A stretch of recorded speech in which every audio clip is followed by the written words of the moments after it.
Paz, peregrinos! Olá! Eu sou o pastor Felipe Raider e esse é o nosso A Bíblia Comentada em Vídeo. Caminhando hoje, chegamos em Gênesis 18. Gênesis 18. Você lê o texto na sua casa e a gente comenta um pouquinho aqui. Não que a gente tenha capacidade de entender tudo que tem em cada um dos textos bíblicos, porque cada vez que você lê, Deus revela uma coisa nova. Eu falo isso porque eu passei acho que uma vida estudando o Salmo 23 e a cada dia eu sou mais apaixonado e entendo um pedacinho mais desse Salmo. E assim é com toda a Escritura Sagrada. Ela se revela à medida que você vai estudando, à medida que você vai lendo. Cada dia tem uma coisa nova. Hoje, Gênesis 18, nós temos o prenúncio, ou o anúncio da destruição que viria sobre Sodoma e Gomorra. Mas logo após Deus fazer a aliança com Abraão, a sua família, a sua descendência, através da circuncisão, em Gênesis 17, agora 3 viajantes celestiais aparecem para Abraão. 3 viajantes, 3 anjos de Deus, em forma humana, manifestados em forma humana, aparecem para Abraão para lembrá-lo que Deus estava reafirmando a promessa através de um filho que lhe daria através de Sara e não de Agar, como era Ismael. E esses anjos, encarnados em forma de homens ali temporariamente, eles são vistos como homens e inclusive eles comem e bebem, mostrando que são estereótipos, tipos de homens mesmo. Abraão conversa com eles. Esses 3 viajantes chegam para Abraão e falam: o Senhor nos manda aqui para lembrar que da aliança de você, que será o pai de uma grande nação, na próxima primavera nascerá um lindo bebê chamado Isaque. Nesse momento, Sara, que estava lá ouvindo tudo atrás da tenda, ela começa a rir. O anjo, em forma de homem, interrompe e diz: você está rindo por quê? Não crê na palavra de Deus? E ela diz: eu não ri coisa nenhuma, não estou rindo. E ele fala: está sim. Entenda que o que Deus fala, o que ele promete, ele cumpre. Lembrando que no capítulo anterior, Abraão também achou engraçado o fato dele gerar um filho. Na Torá, a palavra de Sara, o discurso de Sara, ela diz assim: como eu poderia gerar um filho, já que eu não tenho mais o ciclo menstrual das mulheres? Eu já tenho 90 anos e Abraão não tem mais desejo para comigo, ele já está mortificado, ou seja, já não... né? Abraão com 100zinho, 99, Sara com 89 para 90, os dois ali não estavam muito ativos. E por isso Sara achou engraçado, mas o anjo foi lá e afirmou categoricamente: na próxima primavera você estará segurando nos braços um bebê seu. Mas antes desses viajantes celestiais irem embora, caminhando com Abraão pelas colinas, depois de terem comido, bebido e se despedido de Sara, eles olham para Sodoma. E ali eles anunciam a Abraão que Sodoma e Gomorra, o pecado, a perversidade, a violência estava tão grande que tinha contaminado, o cheiro tinha chegado nos céus, tinha transbordado a quantidade de concupiscência. E Abraão, ele lembra que ali também tinha parte da sua família. Ló, seu sobrinho, tinha ido para Sodoma para morar. E Abraão começa a negociar com os viajantes celestes. E eles dizem assim: mas se tiver 50 justos numa cidade inteira? Deus diz: se tiver 50 justos, eu não destruo Abraão. Mas se tiver 40, e se tiver 30, e se tiver 20, Abraão, se tiver 20 pessoas que temem o meu nome, eu não destruo Sodoma e Gomorra. Abraão para no número 10. Imagina, numa cidade inteira, não em uma, em 2 cidades inteiras, não terem 10 pessoas que não se contaminaram com a perversidade local. Uau! Na realidade, é muito provável que ali havia apenas Ló. A sua esposa, nós vamos ver que ela sentiu saudades. E as suas filhas, na história, futuramente, elas têm atos não muito respeitosos. Deus, então, ele olha para Abraão e fala: se 10 pessoas temessem o meu nome naquele lugar, eu não destruiria essas cidades.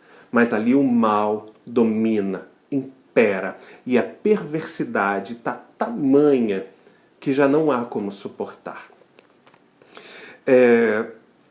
Eu queria só bater um papo com você a respeito da destruição de Sodoma e Gomorra. Uma vez uma jovem que conheceu Deus através da ministração e nunca tinha tido contato com a Bíblia. Ela começou a ler a Bíblia e ela, quando viu a destruição de Sodoma e Gomorra, ela disse: nossa, mas por que Deus fez isso? Por que Ele não deu oportunidade desse povo aceitá-lo? Mas lembra que lá atrás teve a guerra dos 5 reis contra os 4, onde Abraão venceu todos eles. E ali eles tiveram a oportunidade de conhecer a Deus, se entregar, se converter, e eles optaram por não. Deus nunca faz nada sem antes revelar aos seus servos. E aqui ele diz: eu não posso destruir Sodoma e Gomorra sem antes falar com Abraão. Por isso ele conta para Abraão e Abraão começa a negociar com Deus. A ponto que chega a 10 e Abraão desiste. Ele fala: poxa, em 2 cidades inteiras, 2 grandes cidades, não tem 10 pessoas? Poxa, não dá para aproveitar nada. Mas lembra, Deus, do meu sobrinho. Mas o que eu quero falar sobre Sodoma e Gomorra é que nós vamos entrar no próximo capítulo falando sobre ela e sobre os seus pecados. Mas durante muito tempo houve um consenso de que Sodoma e Gomorra foram destruídas por causa do seu perverso pecado da sodomia, que vem da palavra Sodoma, ou seja, da homossexualidade. Mas de um tempo para cá, muitos documentários, se você ligar a sua TV, se você tiver a oportunidade de acessar a internet, seja no National Geographic, no Discovery Channel e muitos outros, os cientistas estão trazendo de que Sodoma e Gomorra não foi destruída por causa do pecado sexual. Elas foram destruídas porque feriram uma grande lei da época, que era a lei da hospedagem. Como o povo de Deus era um povo errante no deserto, eles tratavam seus hóspedes de uma forma muito forte. E eles davam a vida para proteger os seus hóspedes. Isso é verdade. Então esses novos cientistas e alguns teóricos e teólogos estão dizendo que o pecado de Sodoma e Gomorra, na realidade, não foi o pecado sexual. Foi a forma como os trataram os viajantes celestiais que foram lá para avisar Ló e queriam fazer mal a ele. O pecado não era o fato de querer estuprá-los, mas era de não tratá-los bem como hóspedes. Isso é mentira. Sabe por quê? Tudo bem que quando você vê os documentários e os cientistas falando, você fala: nossa, eu nunca tinha pensado sobre isso. Mas eu quero te dizer uma coisa. Aqui, em Gênesis 18, Deus anuncia a Abraão que Sodoma e Gomorra seriam destruídos. E os anjos ainda não tinham ido lá na terra visitar e buscar Ló. Então, como ele diz que a cidade seria destruída por pecados que tinham chegado ao céu, se esses pecados de hospedagem ainda não tinham sequer sido cometidos. Os anjos não tinham chegado lá. Então, sempre que você vê alguma nova teoria, sempre volte-se para a Bíblia. Entenda uma coisa, quando a gente estuda a Bíblia, a gente usa algumas regrinhas que nós aprendemos na vida, e uma delas é a hermenêutica. Que existem 3 regras que nós gostamos muito. Não são regras que estão contidas na Bíblia, são regras de estudo. E elas dizem assim, não necessariamente nessa ordem, mas o texto tem que ter contexto, senão ele vira pretexto para a heresia. A outra coisa é que você precisa estudar o antes e o depois. E mais uma vez, a outra regra diz que o livro explica o próprio livro. Então toda vez que alguém vier com uma nova teoria, com uma nova indagação, vamos pegar a Bíblia, vamos lá, beleza, é sobre amor, é sobre perdão, é sobre dízimo, vamos ler o texto que você está falando. Ah, achei, está aqui na Bíblia. Agora vamos ler o contexto, vamos ver tudo que vem antes, tudo que vem depois e o que estava acontecendo naquela época. Que povo era aquele? Era um contexto para aquele povo ou era uma regra para a gente?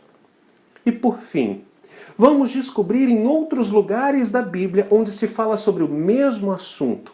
Porque a Bíblia não pode se contradizer. Ela não se contradiz em texto nenhum, em hora nenhuma.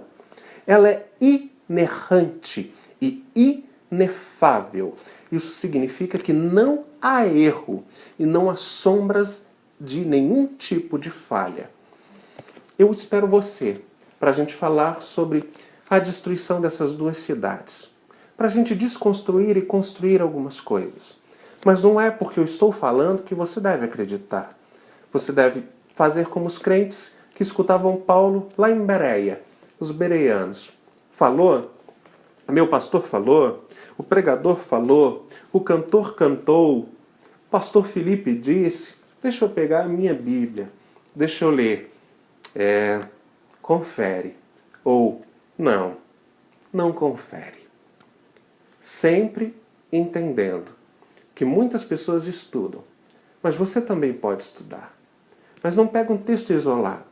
Busque todo um contexto e peça ao Espírito Santo. Da mesma forma como ele falou com os que vieram antes, falará com os que vierem depois, fala comigo e fala com você. Esse é o desejo dele, se revelar. E tomara, cada um de nós venhamos a beber desse cálice transbordante dos céus todos os dias.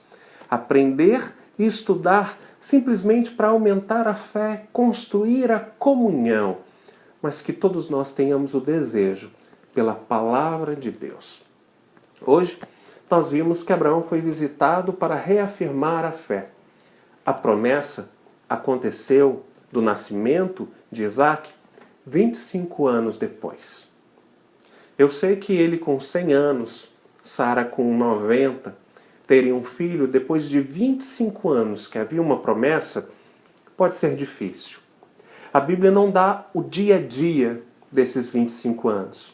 Quando nós vivemos e esperamos algo de Deus, nós estamos no dia a dia e por isso sofremos. A Bíblia traz a promessa, traz os percalços e traz o resultado. E nós estamos aqui, apenas esperando o resultado da promessa. E esperamos que para todos nós nem sempre dure 25 anos. Que daqui a 25 anos estejamos todos na glória com Jesus nas bodas do Cordeiro. Mas isso é um assunto para Apocalipse. E querendo Deus, a gente chega até lá. Esse é o A Bíblia Comentada em Vídeo. Eu sou o pastor Felipe Raiders e até o próximo. Deus abençoe a sua vida e a sua casa. Paz.